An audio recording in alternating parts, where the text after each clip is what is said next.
Hi guys, welcome back with another blog. I hope आप सब ठीक होंगे। मैं भी बहुत अच्छी हूँ। लास्ट वीडियो में हमने जैसे बात करी थी कि कौन कौन सी चीज़ों का आपको ध्यान रखना चाहिए जब आप फर्स्ट टाइम होम बायर हो। अगर आप कनाडा में अगर आप कनाडा में फर्स्ट टाइम अपना घर खरीद रहे हो तो कौन कौन सी चीज़ों का आपको ध्यान रखना चाहिए। अब हम बात करते हैं कि सिंपल स्टेप्स क्या होते हैं जब हमने घर लेना होता है। सिंपल तरीके से बताएंगे कि क्योंकि हमारा होता है ना कि इंडियंस का कि यार हमें स्टेप बाय स्टेप बताओ कि पहले क्या करना है, बाद में क्या करना है, पूरा एंड तक क्या स्टेप होते हैं अगर हम कनाडा में घर लेने वाले हैं। तो आज इस वीडियो में फुली उसी चीज के बारे में बात करेंगे। पूरे स्टेप्स मैं आपको बताऊंगी, स्टेप बाय स्टेप चलेंगे कि पहले स्टेप से लेके आखिरी स्टेप तक क्या प्रोसीजर रहता है घर बाय करने का कनाडा में। ठीक है, जो हमें भी दिक्कत थोड़ी बहुत ही आई थी क्योंकि जब आप पहली बार घर लेते हो ना तो आपको चीजों का नहीं पता होता। बहुत सारी चीजें आपको बाद में पता चलती है, बहुत सारी चीजें हमें भी जैसे बाद में पता चली। वो तो चलो मैं वीडियो अलग से किसी दिन अमित के साथ बैठ के बनाऊंगी क्योंकि उन्हें ज्यादा पता है इन चीजों का, राइट, क्योंकि अमित ने ही सब किया था। बट हाँ, मुझे स्टेप तो ऑब्वियसली मैं अमित के साथ ही जाती थी तो स्टेप तो सारे पता है मुझे। तो स्टेप्स आई नो क्योंकि मेरे साइन हर जगह ही होते हैं। तो उसी वजह से तो आज सारे स्टेप्स के बारे में मैं आपको बताऊंगी। बट दूसरी चीज हम डेफिनेटली जो थोड़े नंबर वाले टॉपिक है ना, जैसे मॉर्गेज के रिलेटेड हो गया एंड ऑल दैट, वो अमित के साथ बैठ के किसी दिन बनाएंगे। मैं अमित को क्वेश्चन करूंगी और वो आंसर करेंगे तो आप लोगों को सारी चीजें पता चलेंगी, राइट। तो चलिए जी, आज हम बात करते हैं कि स्टेप बाय स्टेप क्या प्रोसेस रहता है अगर आप कनाडा में घर बाय करने का सोच रहे हो। तो without wasting any more time फटाफट से वीडियो को शुरू करते हैं। Let's go. तो वीडियो को स्टार्ट करने से पहले मैं आपको रिक्वेस्ट करना चाहती हूँ, चैनल पे नए आए हो तो चैनल को सब्सक्राइब, वीडियो को लाइक एंड शेयर जरूर कर दो।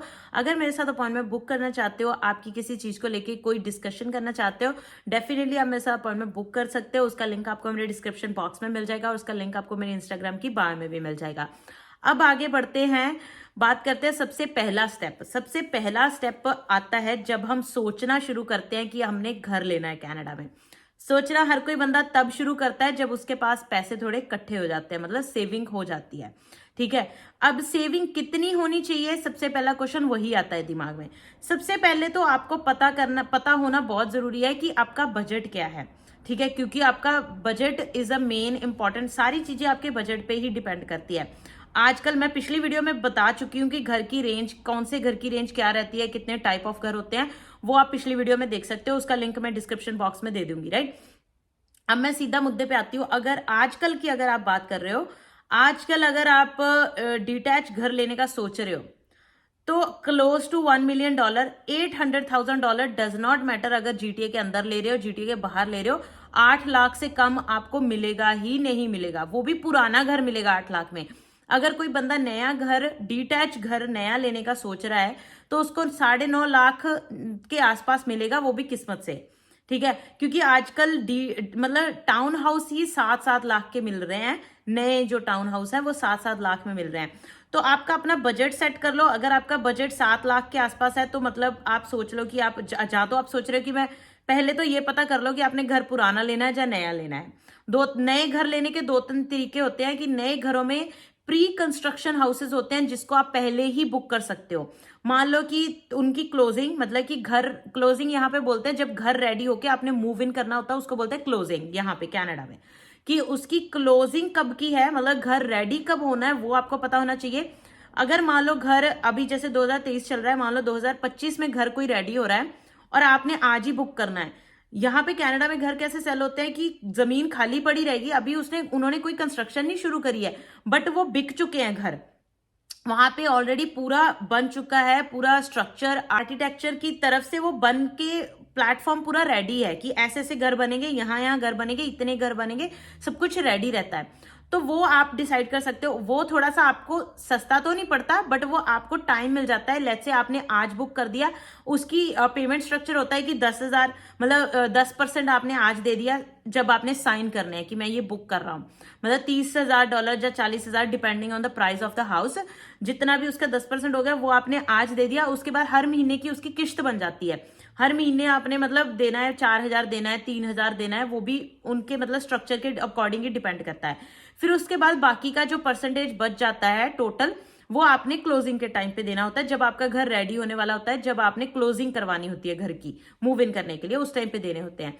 तो ये थोड़ा सा इजी पड़ता है। एक ये तरीका होता है। दूसरा होता है रीसेल हाउस बाय करना, कि मतलब कोई ऑलरेडी घर एग्जिस्ट कर रहा है, जैसे अब मान लो हमारा घर है, हमने कल को बेचना हो, इसको रीसेल घर बोलेंगे। तो रीसेल घर की वैल्यू अलग होती है, उसमें आप राइट वे मूव कर सकते हो, उसमें आपको पैसा झंझट सब कुछ ज्यादा चाहिए होता है। अब पैसे कितने चाहिए होते हैं, सबसे पहले तो वो पता। अब ये तो आपने डिसाइड कर लिया कि आपने प्री कंस्ट्रक्शन लेना है या रीसेल हाउस लेना है, डीटेच लेना है या सेमी डिटेच, या फिर जो भी detach, sorry not detach, detach लेना है, या फिर आपने लेना है टाउन हाउस। ये आपने डिसाइड कर लिया, सब डिसाइड हो चुका है। अब आपको पता है कि आपका बजट क्या है। आप अगर 5 लाख तक का घर डिसाइड करते हो, मतलब जिसकी वैल्यू 5 लाख तक है, डजंट मैटर वो टाउन हाउस है, जिस भी टाइप ऑफ हाउस है, अगर आप 5 लाख तक का डिसाइड करते हो तो आपको 5% मिनिमम डाउन पेमेंट देनी पड़ती है। अगर कोई 5 लाख का घर ले रहे हो तो 25,000 आपकी जेब में होना चाहिए। 25,000 सिर्फ बोलने को होता है, पैसे ज्यादा लगते हैं, वो मैं आपको बताती हूँ कैसे। 25,000 आपको डाउन पेमेंट चाहिए बैंक को देने के लिए, बाकी का लोन करवाने के लिए। कोलैटरल लोन बोलते हैं, कि आपको मतलब बेसिकली वो घर बैंक का ही होता है जब तक आप उसकी पूरी मॉर्गेज नहीं कर देते, राइट। वो डिपेंडिंग ऑन द एरिया, बहुत सारी चीजों पे, बहुत सारे फैक्टर्स पे डिपेंड करता है। बट हाँ, हम थोड़ी चीजों में वीडियो को शॉर्ट ही रखूंगी। अगर आप 5 लाख तक का घर देख रहे हो तो आपको 5% देना है। 5 लाख से जो भी ऊपर प्राइस जाएगा उसमें फिर आपको 10% देना पड़ता है। अगर 5 लाख से ऊपर 5% तक, 5%, 5 लाख तक, सॉरी 5%, 5 लाख से ऊपर गया तो 10%।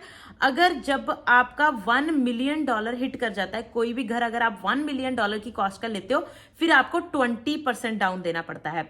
तो वो सारी चीजें डिपेंड करती है। अब डाउन पेमेंट का पता चल गया, अब आपने डिसाइड कर लिया कि मैंने कितना देना है, ठीक है, मतलब कितना % आपको देना पड़ेगा, जो भी आपने प्राइस सोची हुई है। अब उसके ऊपर जो अलग कॉस्ट आती है, जो हमें भी नहीं पता था जब हमने फर्स्ट टाइम घर लिया था, तो आपके लॉयर की फीस। जब वैसे आप फर्स्ट टाइम होम बायर होते हो तो आपको कुछ रिबेट भी मिलता है, वो रिबेट वाली मैं वीडियो अलग अलग बनाऊंगी कि क्या कौन कौन से रिबेट आपको मिल सकते हैं जब आप फर्स्ट टाइम होम बायर हो, राइट। तो लॉयर की फीस होती है। मॉर्गेज, अगर आप थर्ड पार्टी किसी ब्रोकर से करवाते हो मॉर्गेज, मतलब लोन आपका किसी थर्ड पार्टी ब्रोकर से करवाते हो, तो वो कई बार 1% चार्ज करते हैं। मान लो उन्होंने आपका 5 लाख का लोन करवाया तो वो 5,000 आपसे लेंगे। अगर उन्होंने 6 लाख का लोन करवाया तो 6 लाख, 6.5 का तो 6.5, जितना भी हुआ उनका 1% होता है। आपको उनको 1% देना होता है मॉर्गेज करवाने के लिए, ठीक है। क्लोजिंग की कॉस्ट होगी, उसको बोलते हैं क्लोजिंग। क्लोजिंग के लिए आपको लॉयर चाहिए होता है। लॉयर आपका सारा पेपर वर्क करता है, रजिस्ट्री, जिसे हम इंडिया में रजिस्ट्री बोलते हैं, यहाँ पे लैंड ट्रांसफर बोलते हैं। लैंड ट्रांसफर पेपर वर्क होता है, वो सारा कुछ लॉयर के थ्रू होता है। जो सेलर होगा, चाहे वो नया घर है तो बिल्डर होगा ऑब्वियसली सेलर, अगर पुराना घर है तो वो जिसका भी घर होगा वो बंदे होंगे, राइट। आपका और उनके साथ कभी कम्युनिकेशन ही नहीं होता, वो सारा कम्युनिकेशन लॉयर के थ्रू होता है। जो सेलर होगा उसका लॉयर अलग होगा, और जो हम मान लो आप बायर हो तो बायर का लॉयर जो होता है वो अलग होता है। बायर और सेलर के लॉयर की आपस में कम्युनिकेशन होती है। जो बायर और सेलर एक्चुअल होते हैं, बंदे होते हैं, उनकी कम्युनिकेशन कभी भी नहीं होती, तो लॉयर के थ्रू ही होती है। हो जाती है कभी कभी, ऐसा नहीं कि होती नहीं है, बट उनके मतलब ऐसा यहाँ पे प्रोसीजर ऐसे ही चलता है। तो लॉयर को आपको, इसीलिए लॉयर की भी फीस होती है, ठीक है। लॉयर की फीस वैसे ज्यादा नहीं होती, बट सेकंड टाइम जब आप घर लेते हो तो बहुत ज्यादा लॉयर के पास भी पैसे चले जाते हैं। बट अगर फर्स्ट टाइम लेते हो तो गवर्नमेंट की तरफ से रिबेट होती है, तो आपको लॉयर की जेब में, मतलब आपकी तरफ से कम ही पैसे जाते हैं, ठीक है। उसके बाद जब घर आपके नाम पे सब कुछ हो जाता है, उसको बोलते हैं क्लोजिंग, की पेपर वर्क सब साइन हो गया, घर की क्लोजिंग हो गई, ठीक है। क्लोजिंग के टाइम पे आपको घर की चाबी मिलती है, वो भी आपके लॉयर के थ्रू ही मिलती है, आपका लॉयर ही आपको चाबी देगा घर की, ठीक है। क्लोजिंग के पैसे चाहिए होते हैं अलग। अब उस घर में आप आ तो गए, अब स्टेप पता चले गए। पहले घर पता कर लिया कौन सा लेना है, वो पता कर लिया कितने अमाउंट का लेना है, जगह देख ली कहां पे लेना है, किस टाइप ऑफ घर लेना है, मॉर्गेज का भी पता कर लिया। कई लोग तो प्री अप्रूव करवा लेते हैं मॉर्गेज, मतलब कि घर फाइंड आउट करने से पहले ही उन्होंने बैंक को पूछ लिया कि मेरी सैलरी इतनी है, हम अगर हस्बैंड वाइफ है तो हम दोनों की मिला के सैलरी, मतलब हाउस होल्ड इनकम इतनी बनती है, हम कितनी मॉर्गेज के लिए एलिजिबल होते हैं, ठीक है। हर 1 लाख के ऊपर, अब मॉर्गेज बनती कितनी है, हर 1 लाख के ऊपर $500 से $600 के बीच में मॉर्गेज बनती है। 1 लाख का घर है तो $500 से $600, 7 लाख का घर है तो 600 मल्टीप्लाई बाय 7 लाख कर लो, 4200।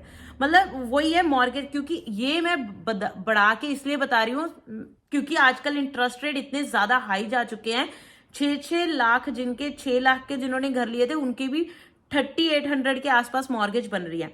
और उसके बाद जो सबसे बड़ा फैक्टर आता है, कनाडा में जो प्रॉपर्टी टैक्स होता है वो एवरी ईयर होता है। बाकी कंट्रियों का मुझे पता नहीं है, आपके ऊपर डिपेंड करता है कि आप एवरी ईयर का भी रख सकते हो, मतलब हर साल भी टैक्स दे सकते हो, या फिर आप उसको अपनी घर की जो मॉर्गेज है, जो आपकी घर की किस्त जाती है, उसमें भी मंथली डिवाइड करके ऐड करवा सकते हो। ठीक है, अब वो हर एक वो एरिया के हिसाब से डिपेंड करता है। घर का एरिया कितना बड़ा है उतना ज्यादा प्रॉपर्टी टैक्स, और घर किस एरिया में है, मतलब लोकेशन क्या है घर की, उस सारी चीजों पे डिपेंड करता है। वो ईयरली होता है, एज आई सेड कि आप ईयरली भी पे कर सकते हो।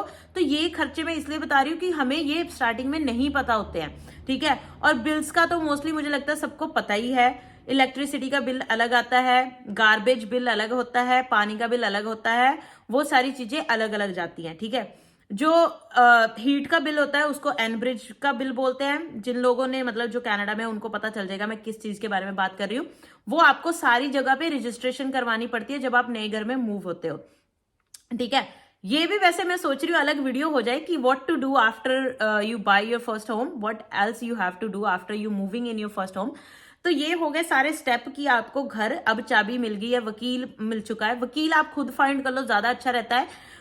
मतलब मिल जाता है, उस पर सर्च कर लो। और हाँ, घर की इंस्पेक्शन जरूर करवाओ। वैसे तो ये मैंने आपको पुरानी वीडियो में भी बताया हुआ है। घर जब भी बाय करते हो घर की इंस्पेक्शन मेक श्योर आप जरूर करवाओ। घर की इंस्पेक्शन होना, जब आप स्पेशली जब आप फर्स्ट टाइम होम बायर हो, और घर की जो इंस्पेक्शन होती है उसके पैसे भी आपकी जेब से जाते हैं। घर की इंस्पेक्शन जो इंस्पेक्शन करने वाले आते हैं वो $500 से $600 लेते थे जब हमने घर लिया था। अब इस टाइम पे मुझे पता नहीं, शायद बढ़ गया होगा। डेफिनेटली हर चीज के प्राइसेस बढ़े हैं। अब डेफिनेटली मुझे लगता है 300-400 और लगा लो, 700-800 के बीच में होगा। तो इंस्पेक्शन जरूर करवा लो। 700-800 की बात होती है, बट आपको बहुत सारी चीजें उस घर में पता चल जाती है जिस घर में आप मूव होने वाले हो। नए घर में भी इंस्पेक्शन करवाओ। आजकल बिल्डर्स की इतनी ज्यादा बुरी हालत हो चुकी है, कई बिल्डर्स इतनी मतलब बेकार चीजें लगा के देते हैं घर में, चाहे वो नया घर ही क्यों ना हो। उससे अच्छी स्ट्रॉन्ग चीजें पुराने घरों में लगी हुई है, ट्रस्ट मी। तो आप नया घर भी ले रहे हो, आपको लगता है कि आपको इंस्पेक्शन करवाने की जरूरत नहीं है, बट करवाओ। $500-700 की बात है, जरूर करवाओ इंस्पेक्शन। ठीक है, और घर में एक चीज और होती है कि जब आपका वाटर जो पानी होता है ना, कनाडा में आपको पता है कि पानी गर्म आता है, राइट। वो जो सारी टैप में पानी गर्म आता है, उसके लिए 2 तरह के टैंक होते हैं, वाटर हीटर टैंक उसको बोलते हैं। एक रेंट पे होता है, एक अपना होता है। वो भी घर जब आप लेते हो तो वो भी अपने, मतलब उससे पूछो जो आपका रियल एस्टेट एजेंट है कि इसका जो वाटर हीटर टैंक है वो रेंटेड है या वो उसने बाय किया हुआ है। जो भी ले रहे हो, अगर नया घर ले रहे हो तो बिल्डर से पूछो कि जो हमें मिल रहा है, वाटर हीटर टैंक मिल रहा है, वो रेंटल होगा। नए घरों में मोस्टली रेंटल ही मिलता है, फिर उसका रेंट भी आप ऐड करके चलो, $70 से $80 वो होता है। ठीक है, तो वो सारी चीजें हैं। अब आपको सारे स्टेप्स पता चल चुके हैं, मॉर्गेज तक आप पहुंच चुके हो। अब जो मेन खर्चा कोई भी नहीं आपको मतलब कंसिडर ही नहीं करता, बट वो एक्चुअल में खर्चा है यार, वो आपको घर लेने से पहले ही काउंट करना चाहिए, फर्नीचर का खर्चा। क्योंकि जब आप ऑब्वियसली जब आप रेंटल प्लेस से अपने घर में मूव कर रहे हो, तो रेंटल प्लेस में हम में से कोई भी इतना ज्यादा फर्नीचर बाय नहीं करता, क्योंकि हमें ये रहता है कि यार बार बार कहीं मूव करना पड़े तो फर्नीचर मूव करना मुश्किल हो जाता है। बट जब आप घर ले रहे हो, लेट्स से वो 3 बेडरूम है, 4 बेडरूम है, तो सोफा और बेड तो चाहिए ही होते हैं, राइट।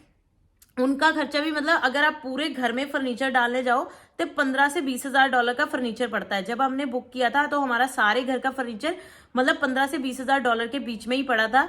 वैसे इसकी ज्यादा जानकारी अमित को ही है, तो क्योंकि पैसे वाला डिपार्टमेंट अमित का ही रहता है, तो वो सारी चीज मतलब हमें $15,000 से $20,000 का फर्नीचर ही पड़ा था। तो मतलब आप सिर्फ वो 25,000 मत लगा के चलो, ये सारी चीजें ऐड करो। क्योंकि आपने ये सोचा है कि आप अगर 5 लाख का घर, वैसे तो आजकल मिलना बहुत मुश्किल है, मैं सिर्फ एग्जांपल दे रही हूँ।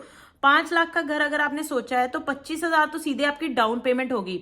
उसके ऊपर एक और चीज होती है, आप दे तो सकते हो 5%, बट यहां पे एक CMSC की फीस होती है कि सिक्योरिटी, गवर्नमेंट है, अगर आप किसी बैंक को 20% लोन नहीं दे रहे हो तो गवर्नमेंट नीड्स अ सिक्योरिटी। वहां पे एक सिक्योरिटी कंपनी आती है जिसको सीएमएससी बोलते हैं, वो आपकी तरफ से सिक्योरिटी लेती है कि हाँ ये बंदे का लोन दे दो, सिक्योरिटी हम लेते हैं। वो बैंक ही करवाती है, बैंक के साथ ही उनका लिंक होता है, हम नहीं करवाते, हमें नहीं ढूंढनी होती, बैंक ही करवाती है। जब आप 20% से कम देते हो पैसे तो वो कंपनी जो सीएमएससी जिसको बोलते हैं, वो कंपनी आपके बिहाफ पे सारी वेरिफिकेशन करती है कि ये बंदा कैसा है। अगर उसको आपके एम्प्लॉयर को कॉल करनी पड़े इसकी सैलरी कितनी है तो वो भी वो करते हैं वेरीफाई करने के लिए, आपकी एम्प्लॉयमेंट वेरिफिकेशन भी करते हैं, वो फोन करके पूछ सकते हैं। या फिर अगर आप थर्ड पार्टी से करवा रहे हो, किसी मान लो जैसे मैंने आपको बोला किसी ब्रोकर से आप मॉर्गेज करवा रहे हो, अगर उस ब्रोकर को आपने पैसे दिए हैं 1% अपनी मॉर्गेज करवाने के लिए, तो वो ब्रोकर को भी फोन कर सकते हैं,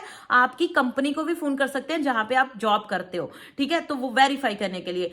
फिर क्या होता है, उनकी फीस होती है $20,000, तो वो फीस भी आपको देनी होती है, मतलब देनी इन द सेंस कि वो आपकी मॉर्गेज में ही ऐड कर देते हैं, बट जा तो आपकी जेब से ही रही है, राइट। उसकी वजह से बेसिकली होता क्या है कि जो आप मान लो 5 लाख का घर ले रहे थे उसका आप 25,000 दे रहे थे, अब 20,000 तो सीएमएससी की फीस ही ऐड होगी उसमें, तो वो 25,000 में से बेसिकली आपकी डाउन पेमेंट 5,000 ही गई है। 5 लाख का घर, 5 लाख का लोन ही खड़ा है सिर पे, और उसके ऊपर आपका 20,000 का फर्नीचर ही लगा लो अगर आप पूरे घर में।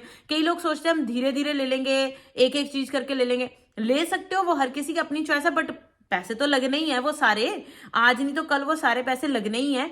बट जब मैंने देखा है कि जब आप घर में मूव कर जाते हो ना, तो आपको ऐसा होता है कि यार ले ले, क्योंकि जब कोई घर में विजिट करता है, अब आपके पास एक ही बेड है, अब बंदा सोचता है यार दूसरा बेड तो चाहिए, अगर कोई घर में आ जाता है तो चाहिए फर्नीचर, तो सोफा भी चाहिए, कोई घर में आ जाता है तो डाइनिंग टेबल भी चाहिए, तो वो सारी चीजें तो इनिशियली लेनी पड़ती ही है बंदे को, राइट। विद इन हो सकता है हमने भी विद इन 6 महीने के अंदर अंदर लिया था, जो हमने आते ही नहीं ले लिया था, 6 महीने लगाए थे हमने अपना फर्नीचर लेने में। वो तो चलो धीरे धीरे घर में चीजें ऐड होती रहती है, बट फिर भी वो खर्चा तो है ना जिसको आपको काउंट करना चाहिए, तो वो सारी चीजें। उसके बाद लॉयर की फीस, वो सारी चीजें ऐड ऑन करके आपका फिर मूविंग, जब आप मूविंग करते हो मूविंग का खर्चा, फिर छुट्टियां लेते हो काम से, तो खर्चा मतलब अगर आप 25,000 सोच के चल रहे हो तो उसको 25 और कर दो, 50,000 से 70,000 के बीच में अगर आपके पास है तो आप 5-6 लाख का घर लेने के बारे में सोच सकते हो।